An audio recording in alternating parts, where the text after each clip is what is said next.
Hello मेरे प्यारे बच्चों, मैं ऋतिक रोशन स्वागत करता हूँ आप लोगों को इस प्यारे से चैनल HRS ऑनलाइन क्लासेस में।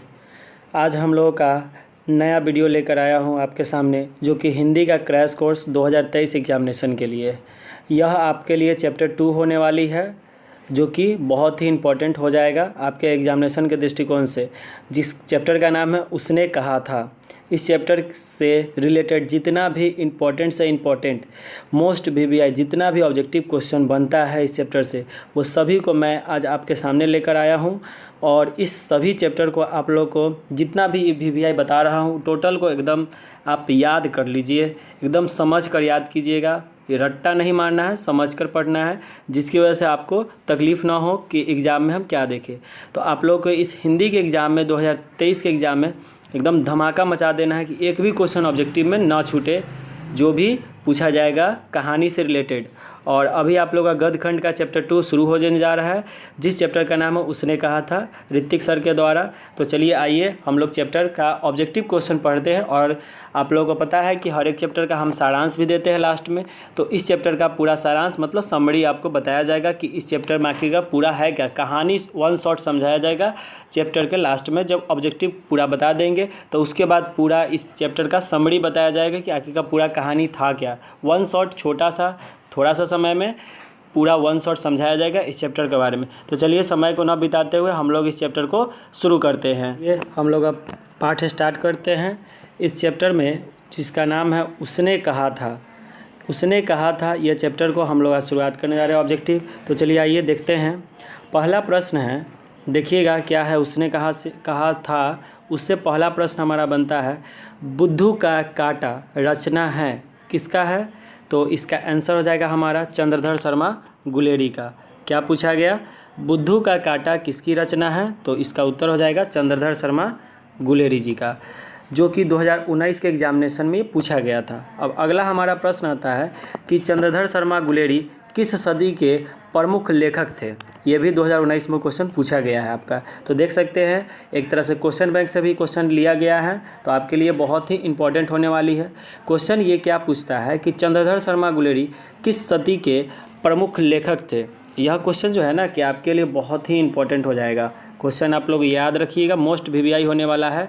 तो इसका आंसर होगा 20वीं सदी के। क्या इसका आंसर होगा? 20वीं सदी के प्रमुख लेखक थे। कौन थे? चंद्रधर शर्मा गुलेरी। अब अगला प्रश्न हमारा होता है कि अगला प्रश्न कहता है कि गुलेरी जी ने कुल कितनी कहानियाँ लिखी थी? ये भी बहुत ही इंपॉर्टेंट क्वेश्चन हो जाएगा कि गुलेरी जी ने कुल कितनी कहानियाँ लिखी थी। तो गुलेरी जी ने कुल कितनी कहानियाँ लिखी थी? गुलेरी जी ने कुल 3 कहानियाँ लिखी थी। ये आपके लिए इंपॉर्टेंट होने वाली है, तो आपको ये याद रखना, मोस्ट VVI। और ये भी 2019 के एग्जामिनेशन में पूछा गया है। अगला हमारा प्रश्न होता है कि उसने कहा था कहानी का नायक है। ये जो हमारा चैप्टर जो है, ये चैप्टर जो है उसने कहा था, इस कहानी में नायक कौन है? तो नायक का बात किया गया है ना, तो ये बहुत बहुत बहुत इम्पोर्टेंट ये होने वाला, मोस्ट VVI होने वाला है आपके लिए। ये बातें आपको याद रखना है कि बहुत ही इंपॉर्टेंट क्वेश्चन हो जाएगा। तो इसका आंसर होगा लहना सिंह। मतलब ये जो आपका कहानी है कि उसने कहा था, इस कहानी में, इस पूरे कहानी का नायक कौन है, जिसे हम लोग हीरो के नाम से जानते हैं, वो हीरो कौन है इस पूरे कहानी का? तो इस पूरे कहानी का हीरो है लहना सिंह है। ये भी 2019 के एग्जामिनेशन में पूछा गया प्रश्न है कि उसने कहा था कहानी का नायक कौन है? तो इसका उत्तर हो जाएगा, क्या चीज़ हो जाएगा आपका? लहना सिंह हो जाएगा। अब हम लोग अगला प्रश्न पे देखते हैं। अगला प्रश्न हमारा क्या है? अगला प्रश्न कहता है कि निम्न में से कौन सी रचना गुलेरी जी की नहीं है? प्रश्न ये है होता है कि इनमें से कौन सी रचना जो है कि गुलेरी जी की नहीं है। तो यहाँ पर आंसर देखिएगा, गुलेरी जी की रचना पूछा कि कौन सी नहीं है, तो हारे को हरि नाम, यह जो आंसर है वह कहलाता है कि ये गुलेरी जी की रचना नहीं है। और ये जो प्रश्न है आपको 2020 के बोर्ड एग्जामिनेशन में भी पूछा गया क्वेश्चन सब है। तो देख सकते हैं ये सभी क्वेश्चन आपको बोर्ड एग्जामिनेशन में भी पूछा गया है, तो इसलिए बहुत ही इंपॉर्टेंट हो जाएगी। अगर बोर्ड ने पूछा है तो समझिए कि आप लोग के लिए एक गेस कर दिया हुआ है कि आपके 23 के एग्जामिनेशन के लिए कितना इंपॉर्टेंट होने वाला है। ये सब क्वेश्चन पूछा गया कि निम्न में से कौन सी रचना गुलेरी जी की नहीं है? तो ये आंसर होगा हारे को हरि नाम। ये जो होगा किसकी रचना नहीं है? गुलेरी जी की नहीं है। बाकी बात इसके बाद जो कहा गया सुखमय जीवन और ये क्या गया बुद्धू का कांटा उसने कहा था, ये सभी जितने भी रचना हैं ये सभी ये गुलेरी जी के है। मतलब ये जितना भी रचना है वो गुलेरी जी ने इस सभी का रचना किए हुए थे। तो याद रखिएगा आप लोग कि गुलेरी जी की रचना कौन कौन से होंगे, तो सुखमय जीवन, बुद्धू का कांटा और उसने कहा था, ये जितने भी है ये गुलेरी जी ने लिखा हुआ है, परंतु हारे को हरि नाम यह जो है गुलेरी जी ने नहीं लिखा है। अब आगे प्रश्न हमारा आता है, अगला पे ध्यान देते हैं। उसने कहा था कहानी है, ये देखिए ये क्वेश्चन जो है ना कि आपके लिए मोस्ट इम्पॉर्टेंट होने वाला है। उसने कहा था कहानी क्या है, यह कहानी क्या है, तो युद्ध की कहानी भी है, ये दिव्य प्रेम की कहानी भी है और प्रेम पर बलिदान होने की कहानी। मतलब समझिएगा यह क्या प्रश्न पूछ रहा है, पहले आप समझिएगा। उसने कहा था, ये जो कहानी हम लोग देख रहे हैं आपको जो बुक में मिलेगा उस कहानी में यह कहानी किस तरह का बताता है, तो पहले यह बात है कि यह कहानी जो है एक युद्ध से संबंधित भी है। यह है कि इसमें दिव्य प्रेम कहानी भी बताता है, मतलब प्रेम से संबंधित दिव्य प्रेम बताता है एकदम, और परिशुद्ध प्रेम के बारे में बताया जाता है इसमें। फिर अगला है कि प्रेम पर बलिदान होने की कहानी, मतलब प्रेम के लिए और प्रेम के लिए बलिदान होने वाला ये कहानी आपको बताता है। तो ये जो उसने कहा था जो कहानी है ये 3 बातों पर, इसलिए इसका प्रश्न का जो उत्तर हो जाएगा वह इनमें से सभी हो जाएगा। आप देख सकते हैं क्या होगा इसका आंसर, इनमें से सभी हो जाएगा। अगला हम लोग प्रश्न देखते हैं। उसने कहा था कहानी में किस शहर का चित्रण किया गया। देखिए बहुत इंपॉर्टेंट क्वेश्चन है ये, आपके लिए मोस्ट वीवीआई क्वेश्चन हो जाएगा कि उसने कहा था जो कहानी है वह किस शहर से लिया गया है, तो ये आपके लिए मोस्ट वीवीआई क्वेश्चन होने वाली है।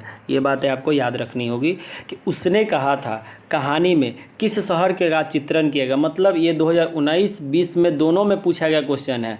तो याद रखिएगा आईएससी में और इंटर आर्ट्स में भी पूछा गया है, तो ये दोनों के लिए बहुत ही इंपॉर्टेंट क्वेश्चन है कि उसने कहा था कहानी में किस शहर के बारे में बताया गया। तो इसमें आपका इसका जो आंसर होगा वो होगा आपका अमृतसर। अमृतसर के बारे में इस पूरे कहानी में पूरा चर्चा किया गया है। किस में, अमृतसर में इस पूरे कहानी का चर्चा किया गया है। अब हम लोग अगला देखते हैं। अगला क्या है कि लहना सिंह के गांव का क्या नाम था। अब आया आपका उससे भी इम्पोर्टेंट क्वेश्चन, मोस्ट वीवीआई है कि लहना सिंह के गांव का क्या नाम था। किसका, लहना सिंह के गांव का क्या नाम है अब हम लोग को, तो ये देखना है। तो लहना सिंह के गांव का नाम क्या था, तो लहना सिंह के गांव का नाम था मांझे। यह जो प्रश्न आप देख रहे हैं ये आपके लिए मोस्ट इंपॉर्टेंट हो जाएगा, बहुत ही इंपॉर्टेंट। बुआ सब जितना भी है ना इसको एकदम रट्टा मार लीजिए, मतलब समझ लीजिए कि लहना सिंह जो होते हैं वह किस गांव के हैं। ये जो कहानी उसने कहा था उसके जो नायक हमारे लहना सिंह हैं, उस कहानी में वो जो लहना सिंह है वह उनके गांव का क्या नाम था, तो उनके गांव का नाम था मांझे था। ये बातें आपको याद रखनी है। अब हम लोग अगले प्रश्न पे आते हैं। लहना सिंह किस पद पर था, लहना सिंह हमारा किस पद पर था। क्वेश्चन देखिएगा क्या है कि लहना सिंह जो कहा जाता है इस कहानी में लहना सिंह को किस पद पे रखा गया है, तो इस कहानी में लहना सिंह को जो पद दिया गया है वह है जमादार के। किस पद पे रखा गया है, जमादार के पद पे इसको रखा गया, किसको, लहना सिंह को। ये जो पूरा कहानी में जो हमारा कहानी का नायक जो लहना सिंह है जिनके गांव का नाम था मांझे, उनको किस पद पे रखा गया है, तो जमादार के पद पे इनको रखा गया है। किनको, लहना सिंह को। अब हम लोग अगले प्रश्न पे देखते हैं। अगला प्रश्न जो है ये भी थोड़ा सा देख लीजिए, कहानी के लिए बहुत इंपॉर्टेंट चीज़ है, कहानी समझना है ना, तो इस प्रश्न को भी अच्छा से देखिएगा कि लहना सिंह की मृत्यु किसकी गोद में हुई थी। बहुत ही इंपॉर्टेंट क्वेश्चन है कि हमारे जो प्यारे जो दुलारे जो लहना सिंह थे उनकी मृत्यु जो है किनके गोद में हुई थी। तो यह आपको याद रखना है कि उनकी मृत्यु जो हुई थी वह हुई थी वजीरा सिंह के गोद में। किनकी गोद में हुई थी, वजीरा सिंह के गोद में लहना सिंह की मृत्यु हुई थी, जो हमारे इस कहानी के पूरे नायक होते हैं, जिन्हें जमादार के पद पर रखा गया है, जो मांझे गांव से बिलोंग करते हैं, मतलब उनके गांव का नाम मांझे था। अब अगला प्रश्न आता है हमारा, पलटन का विदूषक कौन था। क्या प्रश्न है कि पलटन का विदूषक कौन था, तो इसका आंसर जो होगा वह होगा वजीरा सिंह। मतलब पलटन का जो विदूषक थे वह कौन थे, तो वह थे हमारे वजीरा सिंह थे। अब आता है सूबेदार हजारा सिंह के लड़के का नाम क्या था। अब एक इसमें बात आता है कि एक हमारे आते हैं सूबेदार साहब। सूबेदार साहब का इसमें बड़ा सा रोल अदा है इस कहानी में। तो सूबेदार साहब सूबेदार हजारा सिंह जो हमारे होते हैं, पूरा उनका नाम है, तो उनके लड़के का नाम क्या था, ये आपके लिए बहुत ही इम्पोर्टेंट होने वाला है। तो ये आप याद रखिए कि सूबेदार जो है हजारा सिंह, उनके लड़के का नाम था बोधा सिंह। क्या था उनके लड़के का नाम? बोधा सिंह था। ये आपको याद रखना है। अगले प्रश्न पे हम लोग आते हैं। अगले प्रश्न में कहता है कि भारतीय सिपाहियों का किसके साथ संघर्ष हुआ था। हमारा जो भारतीय सिपाही था, ये आपके लिए मोस्ट वीवीआई क्वेश्चन होने वाली है, ठीक है। तो आप लोग इसको अच्छा से देख लीजिएगा, ये आपके लिए मोस्ट वीवीआई क्वेश्चन हो जाएगा। इसका आंसर कहता है कि भारतीय सिपाही का किसके साथ, हमारा जो भी भारत के सिपाही थे उनको जो है किसके साथ बहुत संघर्ष करना पड़ा था, तो वो किसके साथ था, तो उसका उत्तर हो जाएगा हमारा जर्मनी के साथ। किसके साथ हो जाएगा? जर्मनी के साथ। हमारा जो भारतीय सिपाही था उनको संघर्ष करना पड़ा था, जर्मनी के साथ करना पड़ा था। अगला प्रश्न देखते हैं, जर्मन लेफ्टिनेंट को किसने मार गिराया। Wow, this is a super duper hit question. यह क्या है कि जर्मन लेफ्टिनेंट को किसने मार गिराया था, यह आपके लिए बहुत ही इम्पोर्टेंट होने वाला है, ठीक है। तो आप लोग याद रखिएगा, जर्मन लेफ्टिनेंट को किसने मार गिराया था, तो जर्मन लेफ्टिनेंट को हमारे जो इस कहानी के पूरे नायक है, जिनका नाम लहना सिंह है, उन्होंने ही इन जर्मन लेफ्टिनेंट को क्या किए थे, मार गिराया था। आपके लिए बहुत बहुत इंपॉर्टेंट होने वाला होगा, तो इसके लिए यह आपका जो होगा ना मोस्ट वीवीआई क्वेश्चन हो जाएगा, ठीक है। तो आपको ये याद रखना ही है कि जर्मन लेफ्टिनेंट को किसने मार गिराया था, लहना सिंह ने। किसने मार गिराया था? लहना सिंह ने। अब हम लोग को अगला प्रश्न आता है। अगले प्रश्न पे अब हम लोग ध्यान देते हैं। अगला प्रश्न हमारा आता है, देखिएगा, वह क्या है कि सिख राइफल्स के जमादार लहना सिंह का नंबर कितना था। अब जो सिख राइफल्स के जो जमादार थे लहना सिंह, उनके नंबर कितने थे। जो हमारा जो लहना सिंह है, वो जो जमादार था, उनमें जो सिख राइफल्स के था, उनका कितना नंबर था, तो उनका नंबर जो था वो 77 नंबर पे आते हैं। कितने नंबर पे आते हैं वो? 77 नंबर पे आते हैं। ये आपके लिए बहुत बहुत इंपॉर्टेंट क्वेश्चन होने वाले बुआ, तो इसलिए बहुत अच्छी तरह से इसको समझ लीजिए कि जो हमारे सिख राइफल्स के जो जमादार थे, जिनका नाम लहना सिंह था, उसका नंबर क्या था, तो उनका नंबर क्या था? 77 था, ठीक है। अब हमारा अगला क्वेश्चन आता है कि सरकार ने सूबेदार को ज़मीन कहाँ दी थी। अब ये भी क्वेश्चन आप लोग, मतलब इस चैप्टर से जितना क्वेश्चन आपको बता रहे हैं ना बुआ, उस सभी क्वेश्चन आपको एकदम याद ही रखना है कि इसमें क्या कहा गया है, ठीक है। तो सरकार ने सूबेदार को ज़मीन कहाँ दी थी, तो याद रखिएगा इसका आंसर होगा लायललपुर में। कहाँ दिए थे? लायललपुर में। आपको ये आंसर याद रखना है। सरकार ने सूबेदार को ज़मीन कहाँ दी है, तो इसका आंसर होगा लायललपुर में। आपको ये बहुत इंपॉर्टेंट क्वेश्चन होने वाली है। हो सकता है इस सेंटअप एग्ज़ाम जो आने वाली है आप लोग का, उसमें भी पूछा जा सकता है कि सरकार ने सूबेदार को ज़मीन कहाँ दी है, तो इसका आंसर हो जाएगा लायललपुर में। तो ये प्रश्न आपको याद रखना है। अब हम लोग आते हैं अगले प्रश्न पे। अगला प्रश्न कहता है कि गुलेरी जी का जन्म। प्रश्न अच्छा से देखिएगा, पूछता है, कहता है क्या चीज़ कि गुलेरी जी का जन्म हुआ था। गुलेरी जी का जो जन्म है, यह भी आपके लिए बुआ प्रश्न जो है मोस्ट इम्पॉर्टेंट होने वाली है, ठीक है। तो ये आपको याद रखना है कि जो गुलेरी जी है, उनका जन्म कब हुआ था, तो उनका जन्म जो हुआ था वह कहाँ हुआ था, तो जयपुर राजस्थान में। उनका जन्म जो हुआ था जयपुर के राजस्थान में हुआ था। ये बात आपको याद रखिए। जो हमारे गुलेरी जो है वो कौन से, तो चंद्रधर शर्मा गुलेरी, उनका जन्म कहाँ हुआ था, तो याद रखिएगा जयपुर। जयपुर कहाँ पड़ता है, तो राजस्थान में पड़ता है। ये आपके लिए इम्पोर्टेंट से भी इम्पोर्टेंट क्वेश्चन है कि गुलेरी जी का जन्म हुआ था, लेकिन कहाँ हुआ था, तो जयपुर में। वो भी कहाँ पे, तो वो राजस्थान में हुआ था। अगला प्रश्न पे हम लोग देखते हैं। अगला प्रश्न है कि सुखमय जीवन किसकी रचना है। क्या कहता है कि सुखमय जीवन हमारा किसकी रचना है, तो याद रखिएगा चंद्रधर शर्मा गुलेरी की। सुखमय जीवन जो है हमारा किसकी रचना है, तो वह है चंद्रधर शर्मा गुलेरी जी के जन्म है। क्या चीज़, सुखमय जीवन किसकी रचना है, चंद्रधर शर्मा गुलेरी जी की रचना है।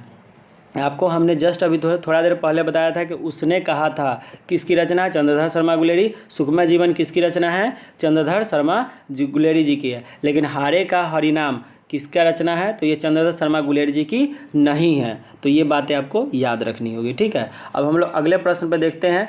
उसने कहा था जो कहानी है, यह कब प्रकाशित हुआ था। उसने कहा था जो कहानी है वो कब आया था, तो उसने कहा था जो कहानी है वो आपको याद रखना है। थोड़ा सा कलर चेंज कर लिया जाए। उसने कहा था जो हमारा कहानी है वो कब प्रकाशित हुआ था, तो याद रखिएगा इसका आंसर जो होगा 1915 में। हमारा जो ये कहानी है जिन्होंने चंद्रधर शर्मा जो गुलेरी जी जो रचना किए हुए हैं, जिनमें लहना सिंह हमारे नायक के रूप में आते हैं, वो जो कहानी है कब प्रकाशित हुआ था, कब पब्लिश्ड हुआ था, तो इसका आंसर जो हो जाएगा हमारा क्या होगा, तो वो 1915 में यह कहानी प्रकाशित हुआ था। कब हुआ था? 1915 में यह जो कहानी पब्लिश किया गया था। कौन सा? उसने कहा था। अब हम लोग देखें अगला प्रश्न है कि कछुआ धर्म किसकी कृति है। क्या प्रश्न पूछा गया? कछुआ धर्म किसकी कृति है? तो आपको याद रखना है ये चंद्रधर शर्मा गुलेरी जी ही ने इनको लिखा था। किसकी? कछुआ धर्म के बारे में। कछुआ धर्म किसकी रचना है? चंद्रधर शर्मा गुलेरी जी की रचना है। आगे हमारा अगला प्रश्न आता है हमारा कि पुरानी हिंदी रचना है। क्या क्वेश्चन है? पुरानी हिंदी रचना है। इसका उत्तर जो होगा क्या होगा? तो इसका भी उत्तर होगा चंद्रधर शर्मा गुलेरी जी की ही रचना है। पुरानी हिंदी रचना है चंद्रधर शर्मा गुलेरी जी की।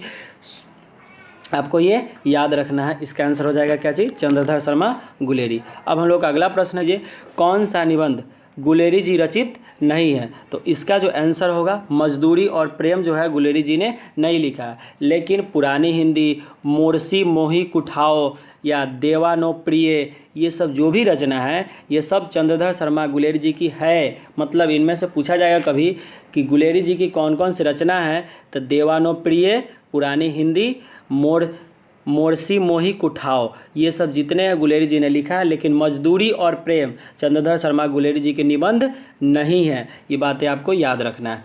आगे है कि कुरमाई का क्या अर्थ होता है। अब ये प्रश्न आपके लिए मोस्ट इम्पॉर्टेंट हो जाएगा।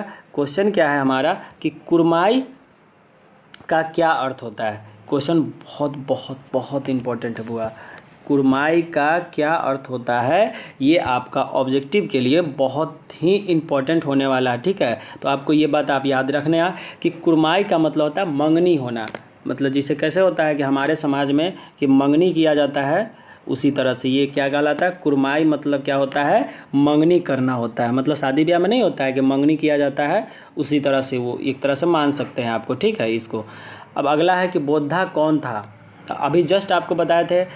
आप ऑप्शन आप खुद आंसर बताइए। हजारा सिंह का भाई था कि लहना सिंह का भाई था कि वजीरा सिंह का भाई था कि सूबेदार हजारा सिंह का बेटा था। तो अभी जस्ट हमने इसी पर संबंधित एक ऑब्जेक्टिव किया था, तो जिसका आंसर क्या आया था आपको याद है? आप लोग गेसिंग कीजिए। तो इसका आंसर था कि सूबेदार हजारा सिंह का ये बेटा है। कौन? बोद्धा कौन था?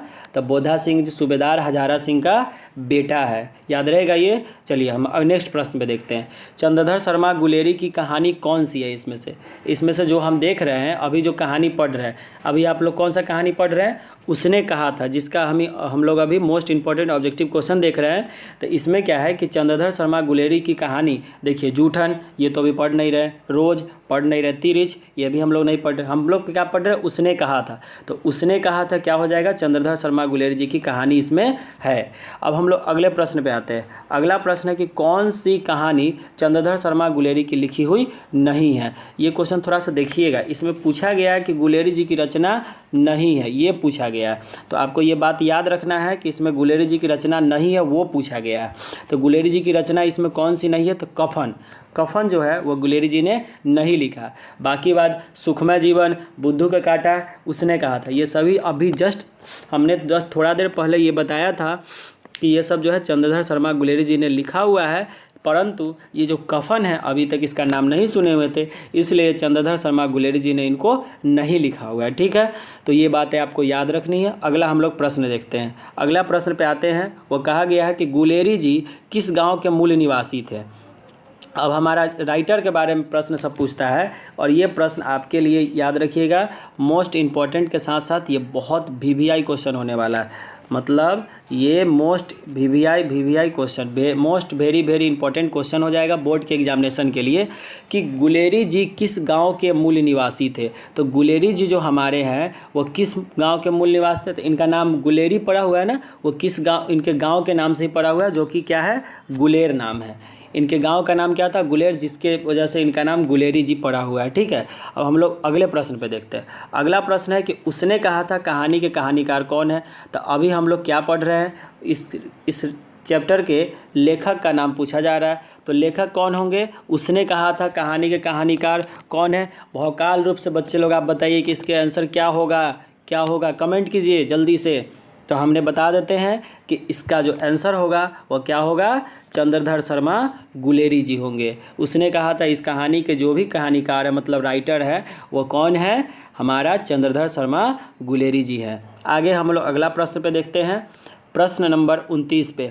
29 नंबर क्वेश्चन कहता है कि चंद्रधर शर्मा गुलेरी जो है, चंद्रधर शर्मा गुलेरी किस युग के कहानीकार है? ये आपके लिए बहुत याद रखिएगा कि ये जो प्रश्न आप देख रहे हो, जो आपके मोबाइल स्क्रीन पर दिख रहा है, ये आपसे प्रश्न मत समझिए। हो सकता है कि आपके बोर्ड एग्जामिनेशन में भी आ सकता है, यह 2023 के एग्ज़ाम में। ठीक है, तो इसको आप लोग याद रखिएगा। ठीक है, तो ये कौन सा क्वेश्चन है? तो चंद्रधर शर्मा गुलेरी किस युग के कहानीकार है? तो याद रखिएगा द्विवेदी युग। क्या आंसर होगा इसका? द्विवेदी युग के कहानीकार है कौन? चंद्रधर शर्मा गुलेरी जी। चलिए, ये आपको याद रखना है। अब अगले प्रश्न पे हम लोग आते हैं। अगला प्रश्न क्या कहता है कि उसने कहा था कहानी कितने भागों में बांटा गया, मतलब कितने भागों में तोड़ा गया। ये भी क्वेश्चन आपके लिए बहुत इंपॉर्टेंट हो जाएगा कि उसने कहा था ये कहानी कितने भागों में है। तो ये कहानी जो है हमारा वह 5 भाग में। कितने भागों में है? 5 भाग में यह कहानी को बांटा गया है, जो कि क्या है? उसने कहा था, जिसके कहानीकार कौन है? चंद्रधर शर्मा गुलेरी। याद करते चलिए बुआ, देखते चलिए, कॉपी में लिखते भी चलिए, ये याद करते चलिए। उसने कहा था कहानी कितने भागों में बांटा गया है? 5 भागों में बांटा गया है। अब हम लोग अगले प्रश्न पे देखते हैं। अगला प्रश्न क्या कहता है? चंद्रधर शर्मा गुलेरी का जन्म कब हुआ था? देखिए बुआ, बहुत बहुत इंपॉर्टेंट क्वेश्चन है ये आपके 2023 के बोर्ड एग्जामिनेशन के लिए ये बहुत ही इम्पोर्टेंट है। 2023 के एग्जामिनेशन में अगर आप हिंदी में अच्छा से अच्छा नंबर ग्रहण करना चाहते हैं तो इस चैप्टर को एकदम अच्छा से अच्छा पढ़ लीजिएगा। ज़्यादा से ज़्यादा प्रश्न इस चैप्टर से पूछे जाते हैं, क्योंकि ये चैप्टर बहुत ही इंपॉर्टेंट हो जाता है बोर्ड एग्जामिनेशन के दृष्टिकोण से। तो हमारा जो प्रश्न पूछा गया है अभी 31 नंबर कि चंद्रधर शर्मा गुलेरी का जन्म कब हुआ था, तो इसका जो उत्तर होगा हमारा 7 जुलाई 1883 को हुआ था। कब हुआ था? 7 जुलाई 1883 के हुआ था। किसका जन्म हुआ था? चंद्रधर शर्मा गुलेरी जी का। ये 2023 के जो बोर्ड एग्जामिनेशन है उसके लिए बहुत इंपॉर्टेंट क्वेश्चन हो सकता है कि प्रश्न पूछा भी जा सकता है बोर्ड में। चलिए अब हम लोग अगले प्रश्न पे देखते हैं। अगला प्रश्न है कि लहना सिंह किस कहानी का पात्र है? जो अभी तो हम लोग कौन सा कहानी पढ़ रहे हैं? तो अभी हम लोग कहानी पढ़ रहे हैं कौन सा? जो कि उसने कहा था। तो लहना सिंह का जब भी चर्चा किया जाएगा तो किस कहानी से संबंधित आएगा? उसने कहा था, जिसके कहानीकार कौन है? याद होगा आपको, अभी बताए हैं क्या चीज़ होगा?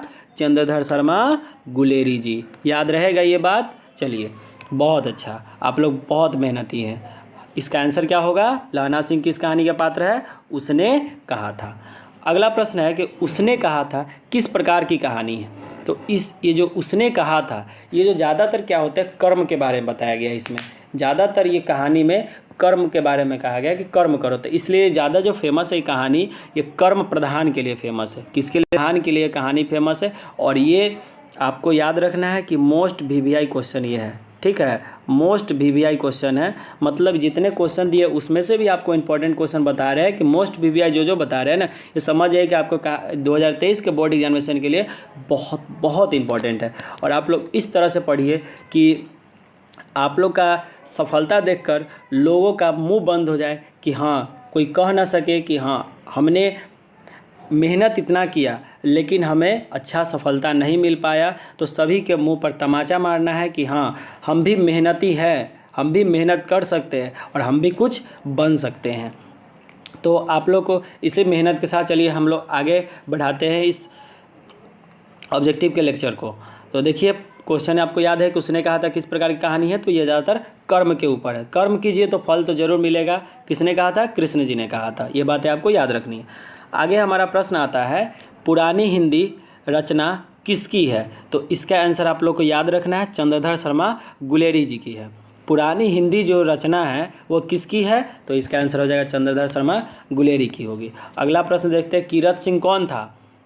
बहुत बहुत इंपॉर्टेंट क्वेश्चन है बुआ, ये आपको याद रखना होगा कि कीरत सिंह कौन था। तो कीरत सिंह था लहना सिंह का भतीजा। कौन थे? लहना सिंह का भतीजा थे। कीरत सिंह कौन थे? तो लहना सिंह का भतीजा थे। याद रहेगा? हमको अच्छा सा लग रहा है कि आप लोग याद कर लीजिएगा, ये आपको बहुत बहुत इम्पोर्टेंट होने वाली है। तो हमने अभी तक 35 प्रश्न देखा, चलिए अब आगे का प्रश्न देखते हैं। चलिए अगला हम लोग 36वां नंबर प्रश्न देखते हैं। 36वां नंबर प्रश्न में कहा गया है कि बचपन में लहना सिंह किस लड़की से बार बार कौन सा प्रश्न करता था। मतलब कि से बचपन में लहना सिंह जो है ना, एक लड़की से बार बार एक प्रश्न पूछते थे बचपन में। लेकिन कौन पूछते थे? लहना सिंह। किससे पूछते थे? एक लड़की से बार बार एक ही प्रश्न पूछते थे। और वह प्रश्न क्या है? वह प्रश्न क्या है? वह प्रश्न क्या है बउआ सब? तो वह प्रश्न क्या है? तो वो प्रश्न है तेरी कुरमाई हो गई। क्या पूछे थे उन्होंने? तेरी कुरमाई हो गई। ये प्रश्न पूछते हैं लहना सिंह बार बार बचपन में एक लड़की से। क्या पूछते हैं? तेरी कुरमाई हो गई। यही प्रश्न पूछे थे लहना सिंह बचपन में। याद रहेगा ये बात?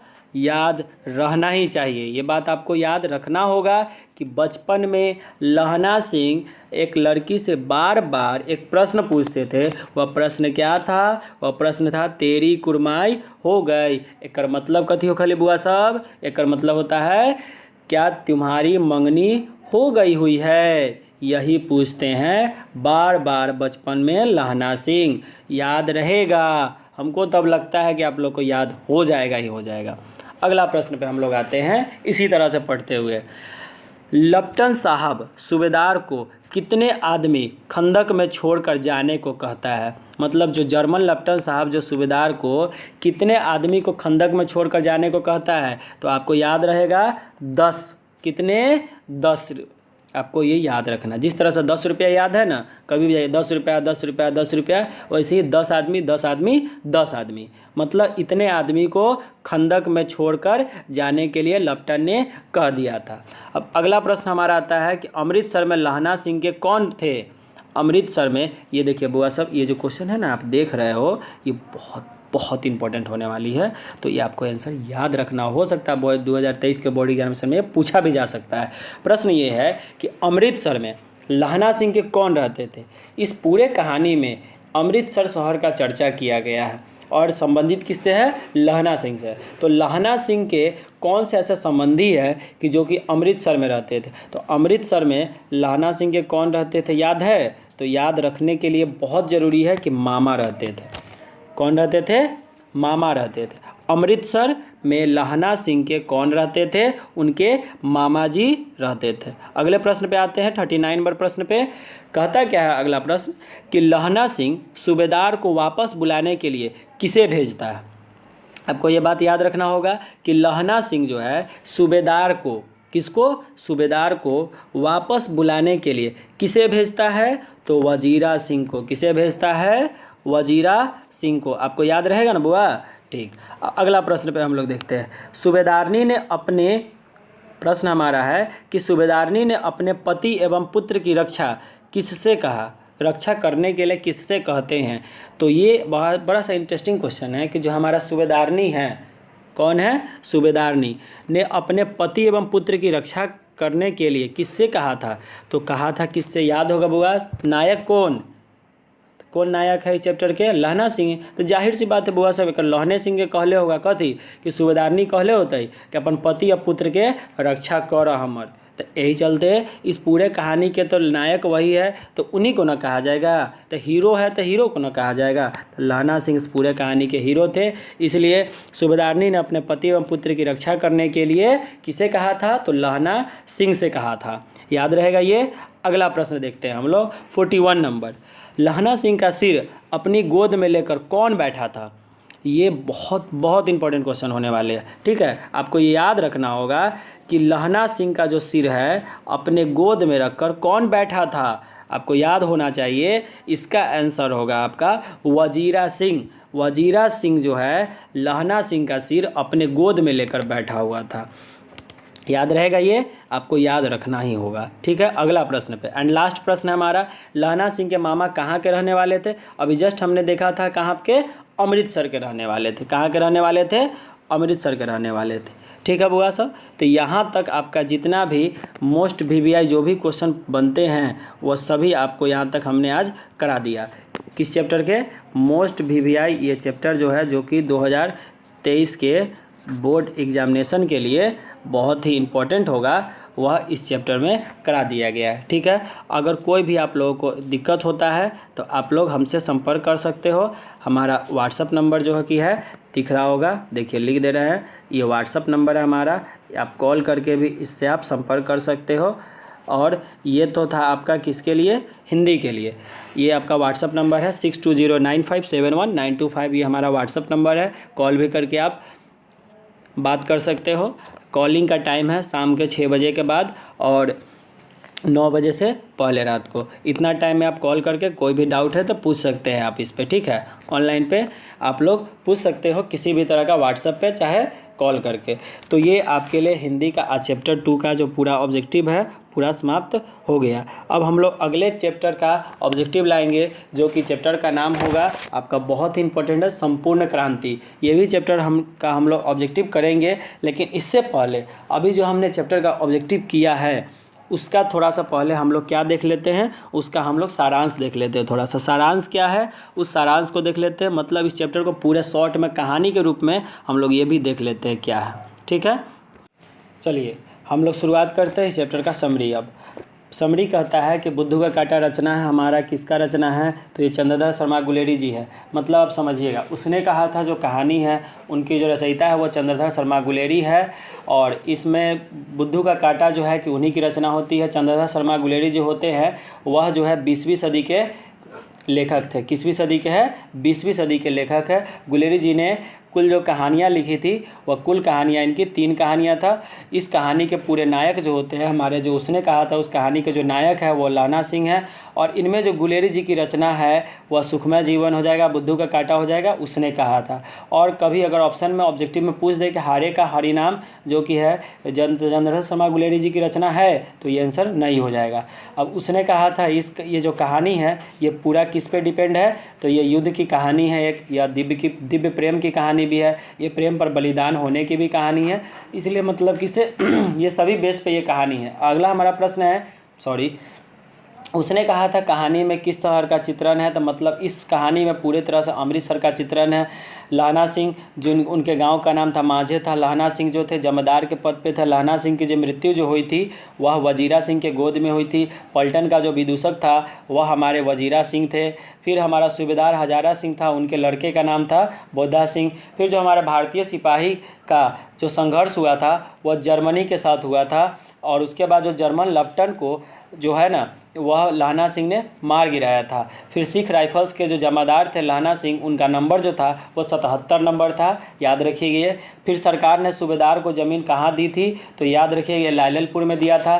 फिर गुलेरी जी का जो जन्म हुआ था वह जयपुर राजस्थान में हुआ था। उसके बाद जो है हमारा सुखमय जीवन जो है वह रचना है चंद्रधर शर्मा गुलेरी जी की है। फिर उसने कहा था ये जो कहानी जो है यह जो प्रकाशित हुआ था 1915 में हुआ था। फिर कछुआ धर्म जो है हमारा कृति जो है वह किसकी है? तो वो भी चंद्रधर शर्मा गुलेरी जी ने लिखा हुआ है। फिर पुरानी हिंदी रचना है वो भी चंद्रधर शर्मा गुलेरी जी की ही है।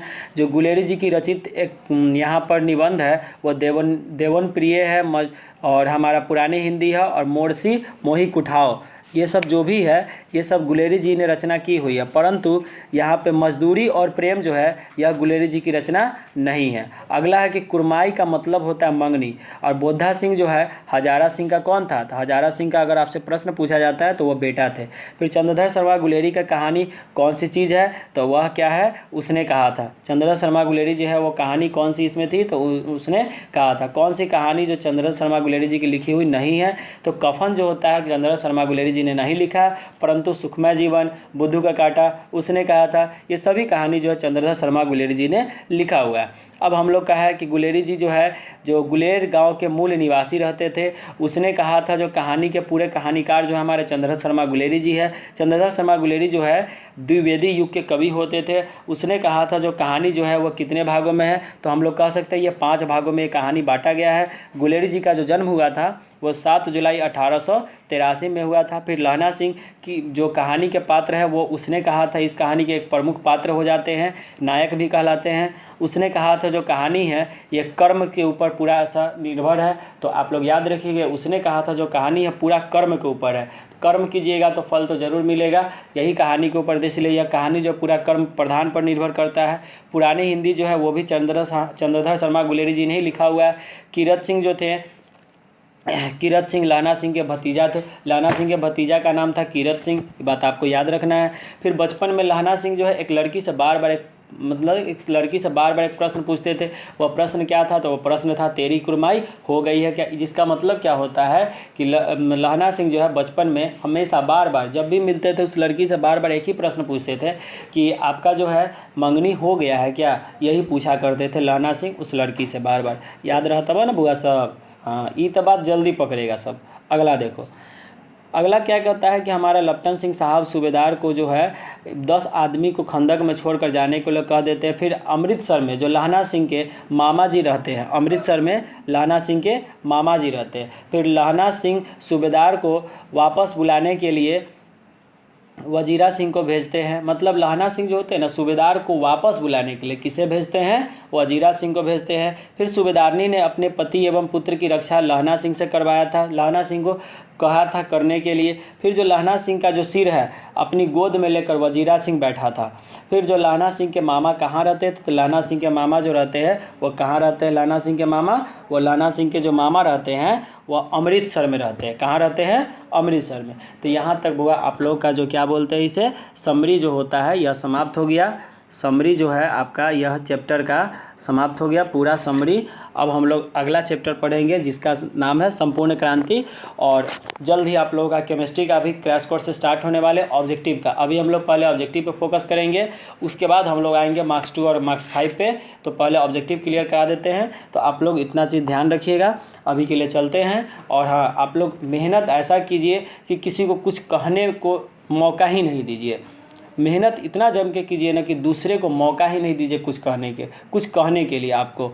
और आप लोग बार बार ये मत सोचिएगा कि हम अकेले हो गए, हम उदास रहेंगे। तो उदास हुआ सब कुछ नहीं रहना। और एग्ज़ाम का कभी भी डिप्रेशन नहीं लीजिएगा कि हाँ डिप्रेशन में चलेगा, एग्ज़ाम जो है बहुत कठिन हो जाएगा, किस तरह से एग्ज़ाम दें। तो ये सब का टेंशन आपको लेने का ज़रूरत नहीं है। टेंशन कभी मत लीजिएगा एग्ज़ाम का। आखिरकार देखिए, एग्ज़ाम के लिए आप नहीं बने, आप है तभी आपके लिए एग्ज़ाम बना है। ये बात आपको याद रखना होगा। कोई भी एग्ज़ाम चाहे वो बोर्ड का हो, चाहे वो यूपीएससी हो, चाहे आईएएस हो, चाहे कोई भी एग्ज़ाम हो, एग्ज़ाम के लिए आप नहीं बने हो। आप है तभी आपके लिए बोर्ड बना हुआ है, चाहे आप है तभी आपके लिए कुछ भी बना हुआ है। तो ये बातें आपको ध्यान में रखना है। और कभी भी टेंशन मत लेना है कि हाँ एग्ज़ाम में कम नंबर आएगा तो बोलेगा। तो इस बात को अभी से ही आप लोग मेहनत इतना कर दीजिए कि किसी को मुँह ना हो कि हमको कुछ आके कह दे। इतना बात आपको याद रखना है। इसी के साथ मैं ऋतिक सर आपसे विदा लेता हूँ। फिर मिलता हूँ नेक्स्ट वीडियो में, ठीक है? यहाँ के लिए चलते हैं। फिर मेहनत मन लगा के करना है।